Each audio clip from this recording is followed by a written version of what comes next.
Hola, bienvenidos a un nuevo capítulo del Fomento Lector. Recordar la importancia de la lectura, sobre todo en momentos como este, donde la información va tan rápido, es importante poder comprenderla de inmediato. Hoy nos acompaña el profesor Leonardo Montesinos. Profesor, bienvenido. Hola, ¿cómo estás, Claudia? Muy Saludos bien, para gracias. los amigos en la casa. Hoy vamos a ver a uno de los maestros de la fantasía, uno de los maestros del cuento. ¿De quién estamos hablando? Julio Cortázar. Sí, Julio Cortázar. Julio Cortázar. Vamos a conocer entonces un poco sobre este escritor, que no solo fue un escritor, ojo ahí, también fue profesor, fue traductor, fue ensayista, muy marcado por las vanguardias, sobre todo el surrealismo, por la influencia de sus textos franceses. Recordar también que Francia fue uno de los ejes centrales dentro de la vanguardia, donde germinaron muchas de ellas, un poco de la farándula artística, ¿verdad? Ya. ¿Nos ayudas con la lectura? Perfecto. Julio Cortázar fue un escritor, profesor y traductor argentino. Este último oficio lo desempeñó, entre otros, para la UNESCO y varias editoriales. Sin renunciar a su nacionalidad argentina, optó por la nacionalidad francesa en 1981, en protesta contra el régimen militar argentino. Considerado uno de los autores más innovadores y originales de su tiempo, fue maestro del cuento, la prosa poética y la narración breve en general, creador de importantes novelas que inauguraron una nueva forma de hacer literatura en el mundo hispano, pues rompieron los moldes clásicos mediante narraciones que escapan de la linealidad temporal. Muy importante este dato, la miscelánea ahí de Cortázar, de mezclar todo, la narrativa, la poesía, el ensayo. ¿Algún texto que te haya marcado de Cortázar en particular? Bueno, el que vamos a leer en esta mañana fue uno de los primeros textos que leí de Cortázar. Rayuela, evidentemente, ¿no? No se puede hablar de literatura hispanoamericana sin Rayuela. Final del juego, una colección de cuentos maravillosos también, en donde podemos ver las diferentes influencias que tiene nuestro autor, ¿eh? Exacto. Así que no, recomendable, 100% recomendable. Y aparte que deja también un compromiso político ahí dentro de sus textos también, que es un dato no menor, ¿verdad? Algo que además cruza a toda la generación de escritores en Latinoamérica. Probablemente el más alejado de esta tendencia fue Jorge Luis Borges, del cual también habíamos hablado anteriormente. Pero en su juventud también tuvo un compromiso ideológico marcado. Lo que pasa es que después Borges se cambia de vereda política, digamos, exacto, y eso le va a hacer sí. muchas críticas. Incluso ahí dicen que por eso no se gana el premio Nobel. Así sí. Dicen las lenguas más doctas. Sí. Ya, vamos entonces a ver de qué se trata el cuento que vamos a ver hoy, La continuidad de los parques.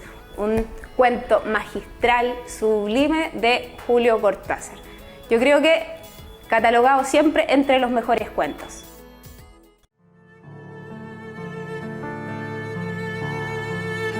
Había empezado a leer la novela unos días antes. La abandonó por negocios urgentes.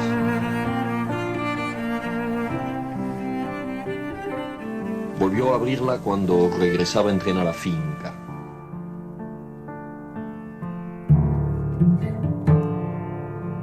Se dejaba interesar lentamente por la trama, por el dibujo de los personajes. Esa tarde, después de escribir una carta a su apoderado y discutir con el mayordomo una cuestión de aparcerías, volvió al libro en la tranquilidad del estudio que miraba hacia el Parque de los Robles. Arrellanado en su sillón favorito, dejó que su mano izquierda acariciara una y otra vez el terciopelo verde y se puso a leer los últimos capítulos. Gozaba del placer casi perverso de irse desgajando línea a línea de lo que los rodeaba, que los cigarrillos seguían al alcance de la mano, que más allá de los ventanales danzaba el aire del atardecer bajo los robles. Palabra a palabra, dejándose ir hacia las imágenes que se concertaban, fue testigo del último encuentro en la cabaña del monte. Primero entraba la mujer recelosa, ahora llegaba el amante, pero él rechazaba las caricias no había venido para repetir las ceremonias de una pasión secreta. El puñal se entibiaba contra su pecho, dibujaban abominablemente la figura de otro cuerpo que era necesario destruir. Empezaba a anochecer. Se separaron en la puerta de la cabaña. Ella debía seguir por la senda que iba al norte. De la senda opuesta, él se volvió un instante para verla correr con el pelo suelto. Corrió a su vez hasta distinguir en la bruma la alameda que llevaba a la casa. Los perros no debían ladrar y no ladraron. El mayordomo no estaría a esa hora y no estaba. Subió los 3 peldaños del porche y entró. Sus oídos le llegaban las palabras de la mujer. Primero una sala azul, después una galería, una escalera alfombrada. En lo alto, 2 puertas. Nadie en la primera habitación, nadie en la segunda. La puerta del salón y entonces el puñal en la mano, un sillón de terciopelo verde, la cabeza del hombre leyendo una novela.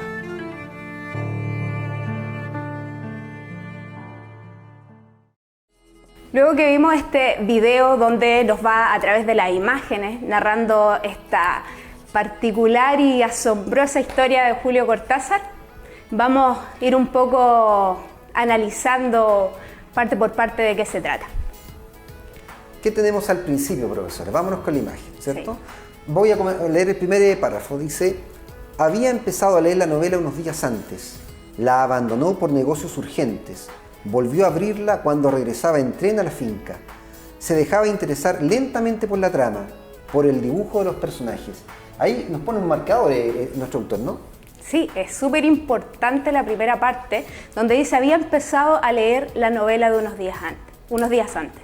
Nos habla inmediatamente del título del libro, la continuidad. Esto ya había comenzado antes de que nosotros como lectores estuviéramos acá, ¿verdad? Y vemos a través de la imagen incluso que está, que tenemos a un personaje que se deja llevar por esta novela, por estos personajes, por todo lo que le va entregando y se desprende un poco de lo externo y se concentra en la lectura de esta novela. Claro, una novela un relato que empieza a hablar sobre la relación de 2 amantes, ¿cierto? Pero donde sí, el protagonista, el lector, ¿cierto? No sabe que está en esa historia y paulatinamente empieza a tejerse esta historia y finalmente llegamos a un final que es sorpresivo, ¿no? Sí. Vámonos a la parte final, avancemos en el texto. Vamos al siguiente. ¿Cierto? Vámonos, claro, avancemos nuevamente. Ahí habla también sobre ¿sí? la ilusión novelesca, ¿cierto? Sí. La ilusión novelesca, que es lo que lo está ganando por completo, como nos pasa a nosotros cuando vemos alguna película, vemos una serie y perdemos la noción del tiempo. Aquí ya nos entrega los personajes, tenemos la ubicación espacio-temporal, tenemos la cabaña en el monte, la mujer, el amante, los besos, esta pasión secreta, escondida. Estos amantes, ¿no es cierto?, que conspiran. Sí. Permítame leer un fragmento. Sí. Dice: primero entraba la mujer recelosa, ahora llegaba el amante, lastimada la cara por el chicotazo de una rama. Admirablemente restañaba ella la sangre con sus besos, pero él rechazaba las caricias. No había venido para repetir las ceremonias de una pasión secreta, protegida por un mundo de hojas secas y senderos furtivos. O sea, no fue a encontrarse con ella meramente, fue a planificar y ejecutar una acción. Exacto. ¿Vamos con la siguiente? Sigamos. Esta parte es definitiva porque el hecho de que parta con, voy a leer la primera parte, el puñal se entibiaba contra su pecho y debajo latía la libertad agazapada. Aquí ya nos entrega una pauta como lectores de lo que nos vamos a encontrar más adelante, ¿cierto? Nada queda al azar y no solo está escrito ahí en el texto, sino también Cortázar, como el autor de esta historia, nos damos cuenta que no deja nada al azar, que cada palabra está elegida con minuciosidad y que nos entrega esta dualidad, ¿cierto?, del trabajo, el ocio, el tren, la casa. Todo porque el relato además va a ser dual, ¿cierto? Exacto. Efectivamente, en la realidad yuxtapuesta, 2 planos de realidad distintas que se unen en el relato. ¿Sigamos con la última parte? Sigamos. Aquí estamos en el final ya, ¿cierto? Sí. Donde si vemos, empezamos un cuento que es pausado, que es tranquilo, pero a medida que vamos avanzando en él comienza a acelerarse, ¿verdad? Sí. Y empieza a carecer de verbos, parece que está enumerando ciertas situaciones. Si nos detenemos justo en la última parte, primero una sala azul, después una galería, una escalera alfombrada, en lo alto 2 puertas, nadie en la primera habitación, nadie en la segunda, la puerta del salón y entonces el puñal en la mano, la luz de los ventanales, el alto respaldo de un sillón de terciopelo verde, la cabeza del hombre en el sillón leyendo una novela. Extraordinario. Si nosotros recordamos la influencia de Borges y vemos también lo que pasa a nivel histórico con otras expresiones del arte francés, vale recordar el cinéma verité, que es el documental que imita al ojo humano y parece que el relato hace lo mismo, ¿no? Se mete en la historia como si fuese una cámara, como si fuese un ojo que empieza a explorar el mundo físico que rodea al personaje. Exacto. Y es súper importante también, yo creo que es fundamental dentro de la historia, recordar la verosimilitud. Creo que es muy importante porque si bien la verosimilitud está relacionada con la verdad, aquí nos enfrentamos a una ficción, que en el fondo no es verdad ni mentira, sino que aparenta ser una verdad, y Cortázar lo aparenta muy bien porque nos plantea en una situación donde un hombre llega del trabajo a su casa a leer una novela, lo que podríamos hacer cualquiera, ¿cierto? Y a medida que va avanzando esta historia, se va transformando, ¿verdad? Y nos encontramos con este final realmente asombroso y sublime. ¿Vamos a las preguntas? Vamos. Vamos a las preguntas. Yo leo. Ya. ¿Cuál es el propósito de este texto? A. Entender al lector mediante un relato policial. B. Establecer una crítica a la infidelidad conyugal. C. Narrar hechos extraordinarios. D. Relatar una historia en 2 planos de realidad. ¿Cuál será el propósito de este texto? A ver. Acá tenemos que inferir un poco a través de esta historia paralela, cíclica que nos plantea Cortázar. Yo me quedaría con la D, relatar una historia en 2 planos de realidad. ¿Qué me dices tú? Yo tiendo a pensar como tú, profesora, realmente no es un relato policíaco, a pesar que tenga efectos policiales, como puede ser el asesinato. Creo que no nos daba una crítica a la infidelidad conyugal, ¿no? No. Porque no hace un juicio de valor sobre los amantes. Exacto. ¿Cierto? Tampoco sabemos cómo la mujer se llevaba con el marido, no sabemos si era un tirano, ¿cierto? Narrar hechos extraordinarios sí, podría ser, ¿no es cierto? Pero yo tiendo a pensar que es la D, efectivamente. Vamos a la respuesta. D, exacto. Relatar una historia en 2 planos de realidad. Claro, porque finalmente acá la historia es de un hombre, como decía la profesora, que llega a leer una novela. Y la novela que él está leyendo es la novela de su vida, del término de su vida. Y bueno, no se da cuenta, ¿cierto? Exacto. Y un dato importante también, que cuando vemos el texto completo, aquí lo vemos por separado para poder analizarlo mejor, pero cuando lo vemos completo está dividido en solo 2 párrafos. Y en estos 2 párrafos también nos hace muy fuerte este planteamiento de estas 2 realidades, de estos 2 mundos. Bueno, cuando yo leí el cuento, yo ya estaba casado, cuando lo volví a leer yo ya estaba casado, y la verdad no pude sino inferir que posiblemente alguien apareciera detrás mío con una daga, que probablemente le pasó a muchas de las personas, hombres, que estaban leyendo este relato. Vamos con la otra pregunta. ¿Sigo yo? Sí. Ya. A la luz de lo acontecido en la historia, ¿cuál de las siguientes afirmaciones es correcta? A. El más interesado en la muerte del lector era la mujer. B. El plan era provocar la muerte del lector. C. El lector estaba enterado de lo que tramaban los amantes. D. La mujer no sabía de la muerte del lector.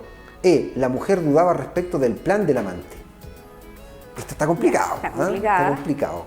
Hay algunas que probablemente no corran, ¿eh? Exacto. Por ejemplo, el más interesado en la muerte del lector era la mujer.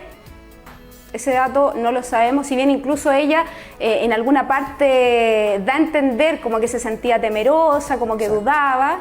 Sí. El lector estaba enterado de lo que tramaban los amantes, definitivamente no la podemos descartar. Exacto. ¿Cierto? Sí. La mujer no sabía de la muerte del lector, tampoco. Así que yo creo que me quedaría con la alternativa C. El lector estaba enterado, con la B. El plan era provocar la muerte del lector. A ver, veamos. Muy bien, el plan era provocar la muerte del lector. Perfecto, muy bien. Sí. del lector marido, digamos, ¿cierto? Exacto, del el que lector estaba marido, ahí ¿cierto? leyendo esa Muy novela, bien, no nosotros. Muy bien. Vámonos a la próxima pregunta. ¿Leo yo? Lo que busca el autor preferentemente con esta forma de relato es describir las experiencias de dos amantes desesperados. Puede ser, sí. Hay algunos detalles. Mostrar la circularidad de una historia en diferentes planos de realidad. Recuerden que estamos preguntando por la intención del autor, no la intención del texto. Cuando hablamos de la intención del autor es qué quiere que nosotros pensemos, qué quiere el autor que nosotros pensemos o infiramos. Exacto. Criticar las relaciones amorosas ilícitas o fuera del matrimonio. Pregunta que ya estaba en otra, Sí, ¿cierto? ya estaba. D. Mostrar los peligros y efectos de la pasión. Y E. Explicar una nueva forma de contar historias. Explicar, fíjense bien, explicar una nueva forma de contar historias. ¿Será? ¿Está explicando la forma de contar una historia? Yo creo que aquí lo que busca el autor es una pregunta clave de comprensión lectora. Aquí probamos si realmente entendieron o no entendieron el texto. Explicar una nueva forma de contar historias, yo creo que no es realmente el propósito del lector, o sea, el propósito del autor, sino más bien yo me quedaría con la B, que es mostrar la circularidad de una historia en diferentes planos de realidad. ¿Qué me dices?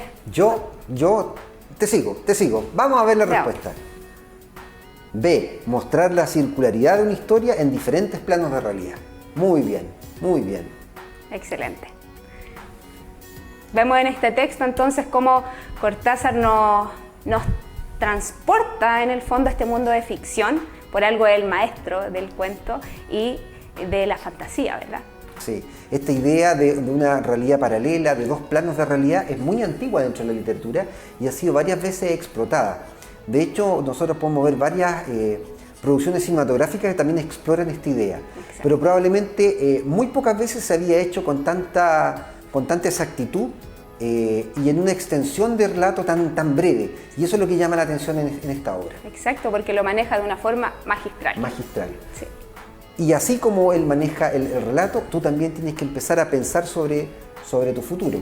Por lo tanto, te vamos a invitar a ver información y a visitar la página del colegio que te vamos a presentar hoy. Una excelente oportunidad para tu desarrollo profesional. Tú que estás en octavo, que estás en séptimo o que estás en enseñanza media probablemente y quieras también buscar otra propuesta educativa, te invitamos a conocer la siguiente propuesta educativa. Vamos con el spot.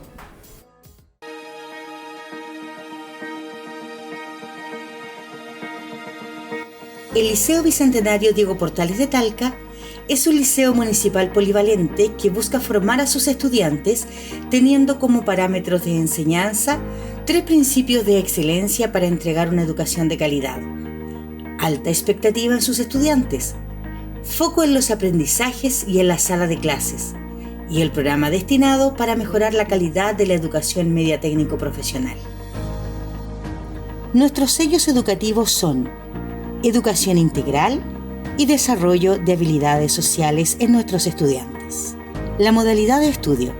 Nuestro liceo cuenta con una propuesta polivalente, es decir, con una modalidad científico-humanista que apunta a preparar al estudiante para rendir las pruebas de selección universitaria denominada actualmente prueba de transición, así como también cuenta con una oferta de formación en especialidades técnicas de nivel medio en gráfica, telecomunicaciones, servicio de hotelería y turismo. Enfoque del proyecto Liceo Bicentenario. Nuestro proyecto educativo institucional está basado en la metodología de retos, que posee un enfoque multidisciplinario por cuanto conjuga una mirada integrada desde el punto de vista de diferentes áreas de aprendizaje. Busca que los estudiantes adquieran los procedimientos, habilidades y capacidades para trabajar en base a desafíos y proyectos, conectando sus aprendizajes con la perspectiva práctica. Nuestro liceo está ubicado en 4 Norte 0417 entre 3 y 4 Poniente en la ciudad de Talca.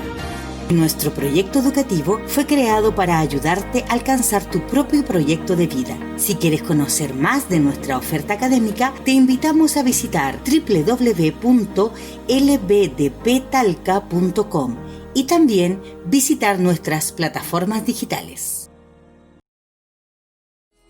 Bueno, esperando que puedan acceder a esta página para que puedan elegir la mejor opción para su futuro. ¿Alguna recomendación, profesor, para que puedan leer en la casa? Cortázar, hay mucha información sobre él. Hay una página donde aparecen muchos cuentos, más bien breves, que pueden leer, de Cortázar y de otros autores. Se llama Ciudad Seba. Busquen Ciudad Seba y se van a encontrar con muchas páginas. Sí, así que llegamos al final de este capítulo. Fue un gusto poder acompañarlos. Un abrazo. Aquí nos despedimos. Que estén muy bien. Hasta la próxima.